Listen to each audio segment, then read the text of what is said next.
Welcome to Take Up Your Space, the podcast where healing meets identity and where your story of trauma doesn't get the final word. I'm Tammy Bruni, and my passion is to help you find freedom on every level: psychological, spiritual, physiological, emotionally. Too many of us shrink back under the weight of stress, pain, and past experiences. But you were created to take up space, to walk boldly in your kingdom identity, and live fully in the purpose God designed for you. Each week we'll explore practical tools, biblical truths, and the science of healing so you can step out of survival and into wholeness. This is a safe space for your nervous system, your spirit, and your story to be seen and restored. If this resonates with you, make sure you hit subscribe so you never miss an episode. Share this podcast with a friend who needs encouragement, and visit lionsarise.org for resources, my trauma healing manual, online programs, and more ways to connect. Together, let's take up space. We were always meant to do this. I want to start with a question I've been asking for a long time. Why do so many men who love God, good men, kind men, men who are faithful in so many ways, why do so many of them go quiet when it comes to leading their families spiritually?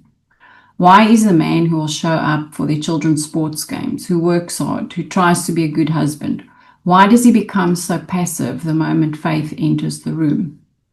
And the answer, when you find it, is not what most people expect.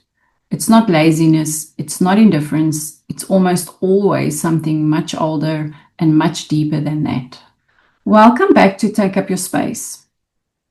Our last episode was written for women who are carrying the spiritual weight of their homes. Today we are turning the lens. Today we are looking at the men those women love. And I want to say something up front. This episode is not an excuse for male passivity. It's an explanation. There's a difference. Explanations create compassion and understanding. They open doors. And I want to open a door today for the women who love these men and for the men themselves, if any of you happen to be listening. And I want to speak to both of those audiences at once, because if I'm honest, I think some of the women listening need to understand their husbands more than they need any more encouragement to pray harder. And some of the men who might hear this episode need someone to finally name what is happening in them that they have never had language for. So let's have a look at the roots. Why does this happen? Let's go through the real reasons. And I want to go through them slowly because I think each one deserves its own moment. So the first root is the father wound. The single most common factor I see in spiritually passive men is the absence of a model. They never saw spiritual leadership up close. They had fathers who may have been physically present but were emotionally or spiritually absent. Fathers who never prayed with them, never opened a Bible at the table, never said, "Let me tell you what God showed me," and never modeled what it looks like for a man to be both strong and spiritually alive.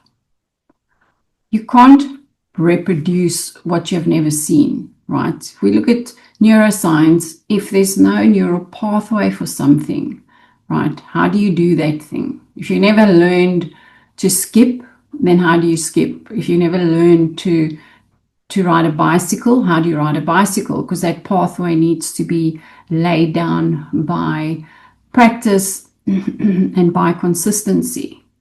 So if a man grew up in a home where faith was either absent, or it was his mother's domain, or his father was present at church but a different person at home, that man is trying to lead his family in something he was never taught.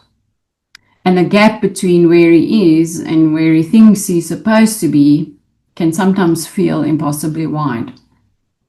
And this is not an excuse for not seeking formation as an adult, but it is a reason to have compassion.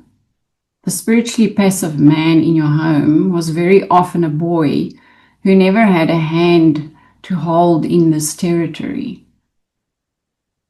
So I know I've seen this in my own husband's life, not having the models that he needed to show him the way. And sometimes they try the best they can, but they just don't always get it right. And so I very well understand that if there's no pathway for it, it's not so easy to try and build that pathway later on in life, unless once again they have a map that can help them build that pathway. So let's look at root number 2, shame and the fraud complex. Right? Shame is one of the most powerful and least discussed forces in the lives of men.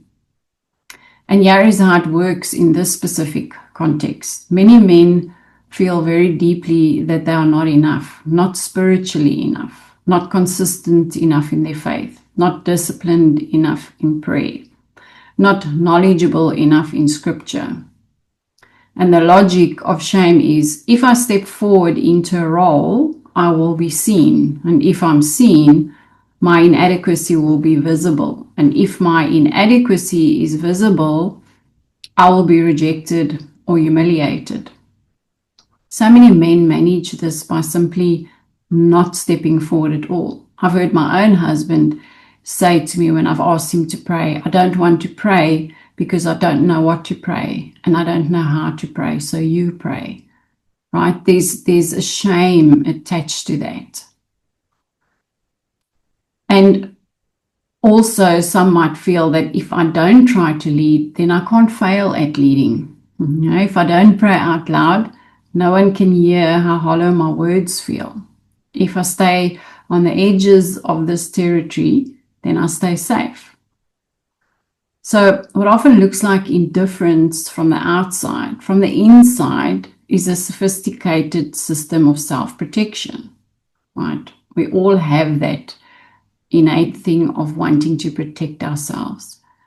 So the man is not saying, I don't care. He's saying, I'm terrified that if I try, you will see that I am not who you need me to be. So let's look at the next root, the performance trap. There's a particular version of this in Christian culture, and I want to name it. And many men have absorbed the idea without knowing it, that spiritual leadership means performing. It means doing it right? Like praying the right prayer, for example. It means knowing the scripture, saying the right prayer, having the answers. It means leading the family devotion in the correct way. It means being the spiritual authority, which requires a confidence that they often do not feel. And when that gap between that ideal and their actual experience is too large, when they know that they are not living the way they believe they should, when their private spiritual life feels thin or inconsistent, when they can feel themselves not measuring up, many men choose silence because silence feels safer than exposure. So the irony is that what their family needs is not a perfect performance. Their family needs presence, honest and imperfect, right? I don't really know what I'm doing, but let's try. That's the presence that the family needs. But nobody told them that, so they stay quiet. Root number 4, the cultural message about masculinity. We have sent deeply confusing messages to men about what it means to be strong. On one side, religious culture tells men to be the spiritual head, the leader, the priest of the household. On the other side, the broader culture tells men that emotional expressiveness is weakness, that vulnerability is dangerous, that strength means not needing anything. And especially men that grew up, let's say in the 60s, I know, like I'm talking about my husband now, I was born in the 60s. Many of them were in the military service. You know, they really did internalize these messages quite a bit. So if vulnerability is dangerous, right, one can then understand that prayer is vulnerable. Worship is vulnerable, right? Admitting you don't understand something God is doing in your life is vulnerable. The man who has absorbed cultural messages about masculinity, what that strength is, can then experience this tension between the kind of man he believes he's supposed to be and the kind of openness that faith actually requires. So often that cultural messaging wins, right? Because he's had longer to absorb that message, right? It's almost like it's a conditioning and a programming. And we know that that takes time to deprogram. So root number 5, isolation, right? When there are no other men in his life. The Bible says that iron sharpens iron. But in practice, most men have no other men in their lives who are actually investing in their spiritual growth. They have friends, they have colleagues, they might even have a small group that they sometimes attend. But the close friendship where another man says, hey, how's your walk with God actually going? That is very rare. And most men are trying to grow in faith in complete isolation. And nobody grows in isolation. Nobody can do that, right? God didn't create us for isolation, created us for relationship. When your husband is spiritually passive, it's worth asking, right? Who has God put in his life to call him higher? And if the answer is nobody, right, then that is a prayer target. It's not a critique of your husband. It's something that you need to target in prayer. So let's just turn our attention to my favorite topic, the nervous system, right? And let's look at what's actually happening in his body, right? So let's spend a bit of time here on the neuroscience because it gives women a framework that changes how they see their husbands. And I think for the men listening, it might give you language for something you've experienced your whole life, but maybe never understood. So let's look at the male nervous system and shame.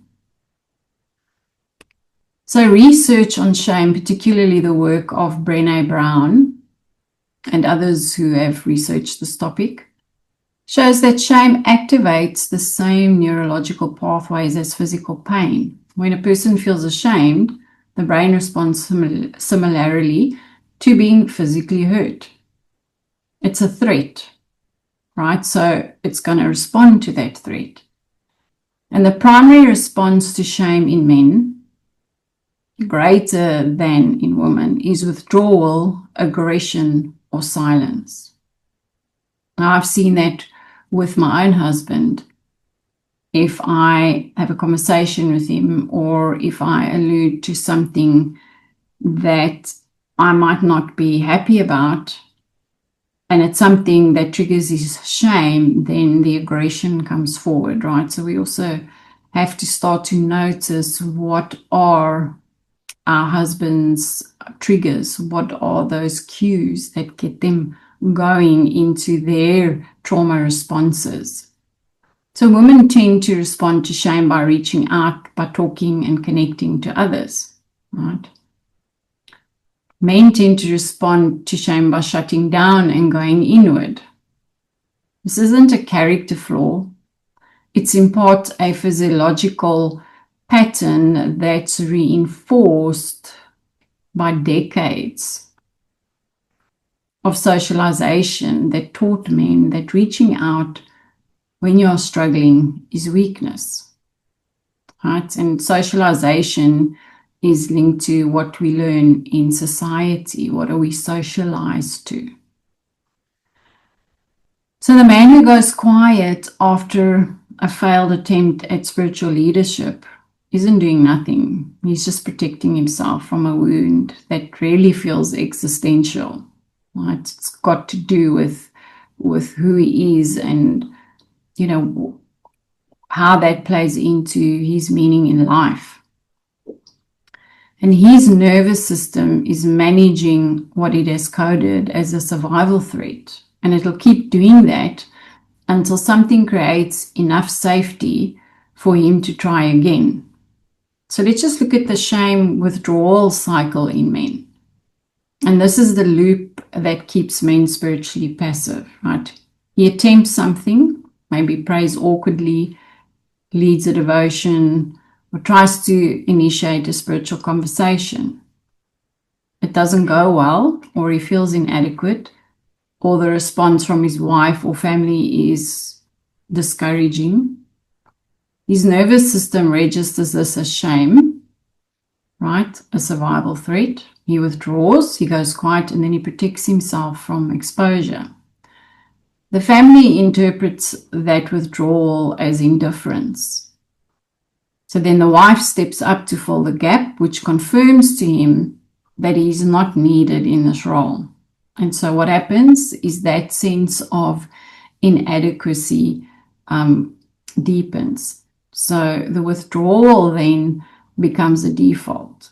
So no one is malicious in the cycle, right? Everyone is doing their best, but that loop tightens, and the longer it runs, the harder it is to interrupt, right? It becomes like that programming. So let's also look at emotional flooding. This is when the brain goes offline, when there's too much flooding. So the researcher John Gottman, right, calls this phenomena, right, a neurological phenomena, emotional flooding. It happens when the emotional intensity of a situation is greater than the brain's capacity to regulate. So in this state, the prefrontal cortex, the part that can think, rationalize, empathize, respond calmly, goes offline. The emotional brain takes over, and the person in that state is then physiologically incapable of having a productive conversation. So men on average reach the threshold for emotional flooding more quickly than women, and they take much longer to recover from it. But this is not an excuse, but it is relevant information, right? When a man shuts down in conversation about faith or about his spiritual leadership or about the state of the marriage spiritually, what you are sometimes watching is not indifference, it's the brain that's hit its limit. And the instinct of that brain is to protect itself by going offline. That is why the conversation about faith at 10 o'clock at night, after a long day, when both of you are depleted, often goes nowhere. Right? The conditions for that conversation to succeed have to be deliberately created. Calmness, safety, low stakes, enough time, enough emotional resources, right? So this is really a timing thing. When is the right time to talk about something like this? What are the right conditions? So for a man to move out of spiritual passivity, he needs one thing more than anything else: safety, not comfort, safety. The sense that if he tries and fails, he will not be rejected. The sense that his imperfect attempts will be received and not critiqued. The sense that his wife sees his desire to grow even when his behavior doesn't reflect it yet. And I think, sometimes women tend to look at this in a negative way instead of seeing that if they can create safety for him, he is going to grow and it's going to be conducive to his spiritual growth. Now, I know that puts a weight on women that can maybe feel unfair because you are also tired and you've been carrying this for a long time. And I'm not saying it's your job to manufacture his safety, but I am saying that understanding what he needs is one of the most powerful things that you can do, because the moment a man's nervous system registers safety, real unconditional safety, it's often the beginning of movement, right? Moving in the right direction. So what needs to happen for men to step forward? right? So what is the way through this?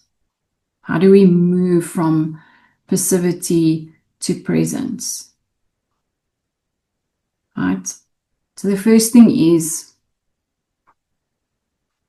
an encounter, not information, right? You cannot study your way into spiritual courage. You cannot read enough books to overcome the shame that is telling you that you are a fraud. What men who step into spiritual leadership consistently describe is an encounter, a moment where God became real, personal, and unmistakable, right? His presence there.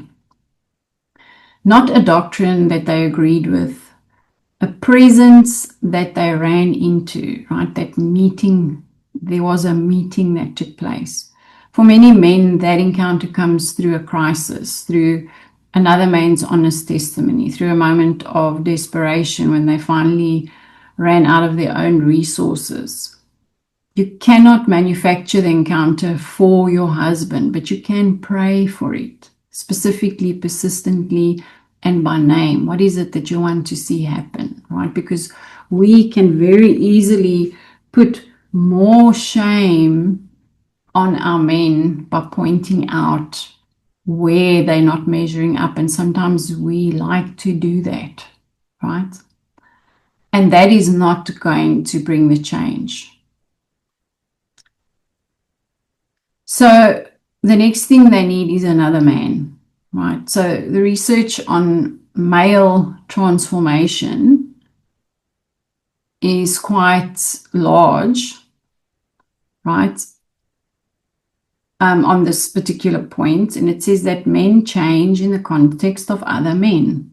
A man who is trying to grow spiritually in isolation will almost always plateau. But a man who has another man, even just one, who calls him to a higher place, who's honest with him, who models a different way, who says, I struggle with that too, and here is what I do, right? That man has a fighting chance. Pray for God to bring the right man into your husband's life. It's one of the most targeted and effective prayers you can pray.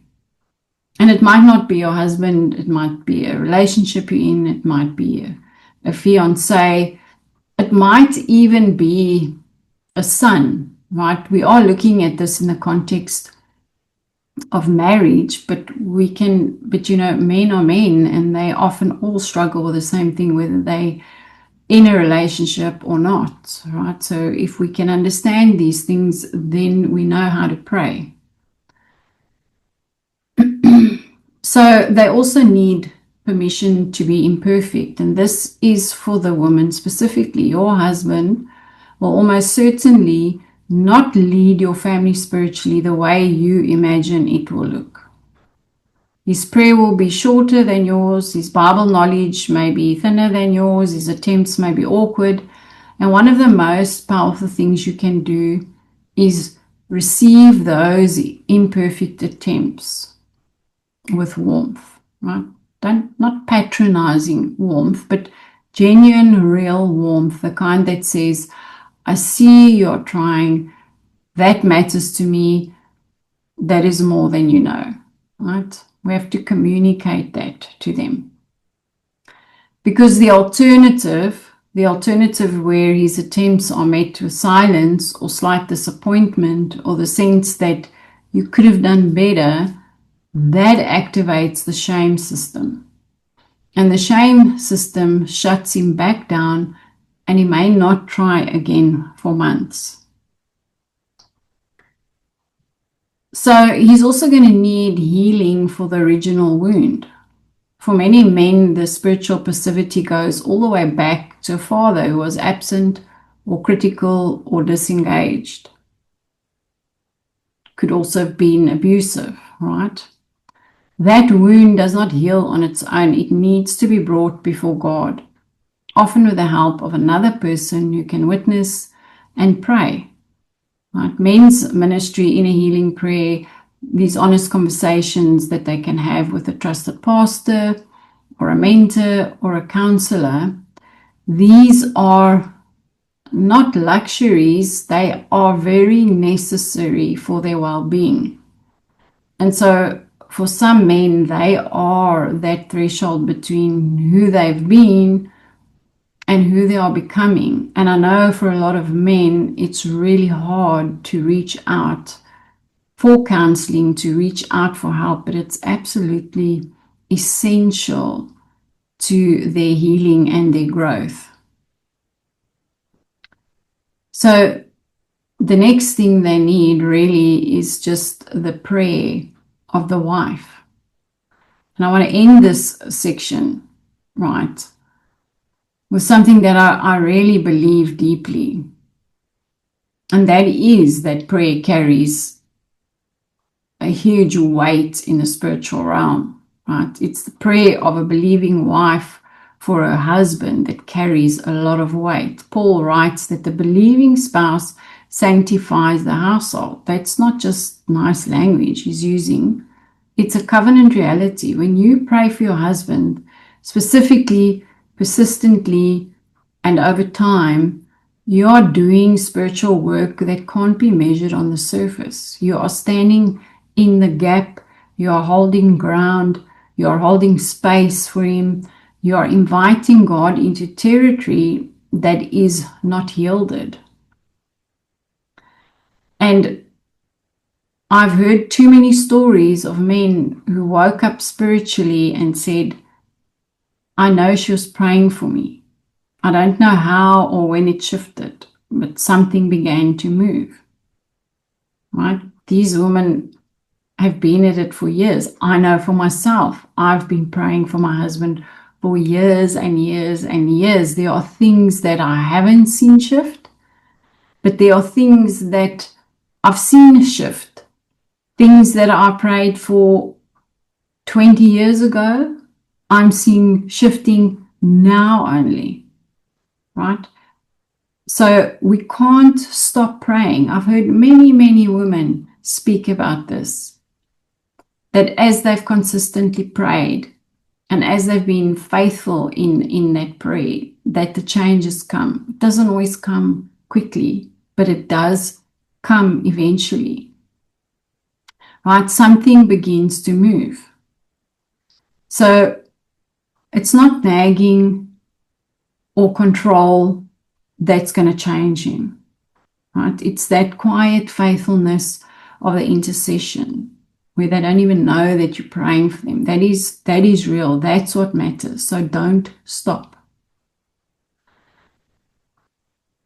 So I want to give a word now directly to the men, right? Any man who's listening right now. Maybe your wife sent you this. Maybe you stumbled onto it. Maybe something in the description caught your eye. However you got here, I'm glad you're here, and I want to say something to you that you may not have heard very often. You are not disqualified. The distance between where you are right now and the man your family needs you to be is not as big as shame has told you it is. You're not too far gone. You have not waited too long. The door has not closed. What your wife needs from you is not perfection. It's not a fancy, eloquent prayer or a perfect family devotion or even a theology degree. It's you just being present and trying and willing to say that I don't know what I'm doing, but I'm going to try.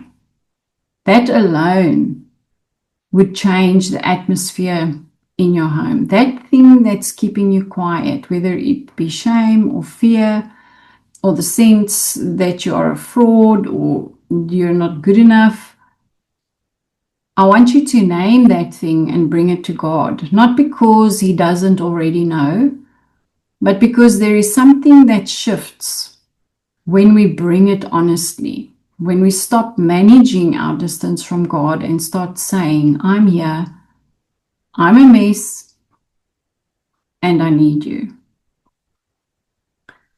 You are made for more than what you've been living in. Not more achievement, right? But more presence, more truth, more courage.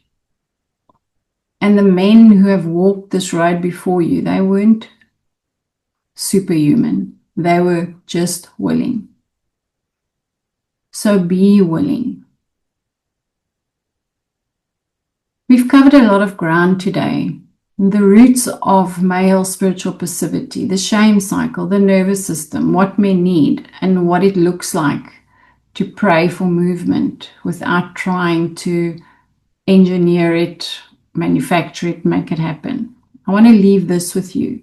The God who transformed Paul on a road, the God who melted Peter's denial with a breakfast fire, who raised David from a shepherd's field and Gideon from hiding in a wine press, that God is not stumped by your husband. He knows exactly where your husband is. He knows the specific wound, the specific fear, and the specific moment that is waiting. And he is working toward it. Your job is not to manufacture the awakening. Your job is to stay faithful, to pray, to remain tender, gentle, and to trust that the God who calls himself the maker and husband of women in difficult seasons is also the Father who is pursuing your husband with a love that will not let him go. So thank you for being here. If this episode helped you understand the man in your life a little more, share it with someone who needs it. And if you are a man who heard something today that landed, I want to encourage you to sit with it. Don't rush past it. Let it ask its question. This episode of Take Up Your Space is brought to you by the Take Up Your Space healing programs. If you're ready to go deeper, my self-help manual has been developed into a full course to guide you step by step through healing on a psychological, spiritual, and physiological level. And if you feel called to help others, I also offer a coaching pathway and facilitator training so you can bring this message of freedom into your community. You can learn more and find the right program for you at lionsarise.org. Remember, you were created to take up your space.